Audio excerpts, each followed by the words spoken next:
മറ്റത്തൂർ കോൺഗ്രസ് മണ്ഡലം പ്രസിഡന്റ് നിയമനവുമായി ബന്ധപ്പെട്ട തർക്കം രൂക്ഷമായതോടെ തൃശൂർ ഡിസിസിയിൽ അസാധാരണ പ്രതിഷേധം.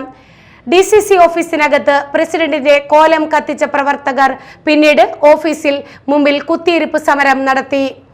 പ്രവർത്തകരെ പിന്നീട് അറസ്റ്റ് ചെയ്ത് നീക്കി.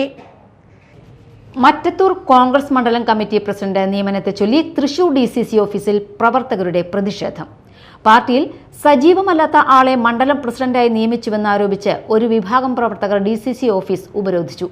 മണിക്കൂറുകൾ നീണ്ട ഉപരോധത്തിനൊടുവിൽ വനിതകൾ അടക്കമുള്ള കോൺഗ്രസ് പ്രവർത്തകരെ പോലീസ് ബലം പ്രയോഗിച്ച് നീക്കി. മുൻപ് പാർട്ടി നടപടി നേരിട്ടിട്ടുള്ള ഹസൻ വല്ലത്തിനെ മണ്ഡലം പ്രസിഡന്റായി നിയമിച്ചതാണ് നിലവിലെ തർക്കങ്ങൾക്ക് കാരണം. ഡിസിസി പ്രസിഡന്റിന്റെ നടപടി അംഗീകരിക്കില്ലെന്നും നിയമനം അടിയന്തരമായി റദ്ദാക്കണമെന്നും ആവശ്യപ്പെട്ടായിരുന്നു പ്രതിഷേധം. ഡിസിസി പ്രസിഡന്റിന്റെ പ്രതീകാത്മക കോലവുമായാണ് പ്രവർത്തകർ എത്തിയതെങ്കിലും അത് കത്തിക്കാൻ അവർ തയ്യാറായില്ല. പാർട്ടിയെ പൊതുമധ്യത്തിൽ അപകീർത്തിപ്പെടുത്താൻ തങ്ങൾ ആഗ്രഹിക്കുന്നില്ല. തെറ്റായ നടപടിയോടുള്ള വിയോജിപ്പ് രേഖപ്പെടുത്തുക മാത്രമാണ് ലക്ഷ്യമെന്നും സമരത്തിന് നേതൃത്വം നൽകിയവർ വ്യക്തമാക്കി. KPCC യോഗം നടക്കുന്നതിനാൽ DCC പ്രസിഡന്റോ മറ്റ് മുതിർന്ന നേതാക്കളോ ഓഫീസിൽ ഇല്ലാത്ത സമയത്തായിരുന്നു പ്രവർത്തകരുടെ പ്രതിഷേധം. ജൂലൈ 1-നകം തിരുത്തൽ നടപടിയുണ്ടായില്ലെങ്കിൽ KPCC ആസ്ഥാനത്തിന് മുന്നിൽ ശക്തമായ സമരം ആരംഭിക്കുമെന്നും പ്രവർത്തകർ മുന്നറിയിപ്പ് നൽകി.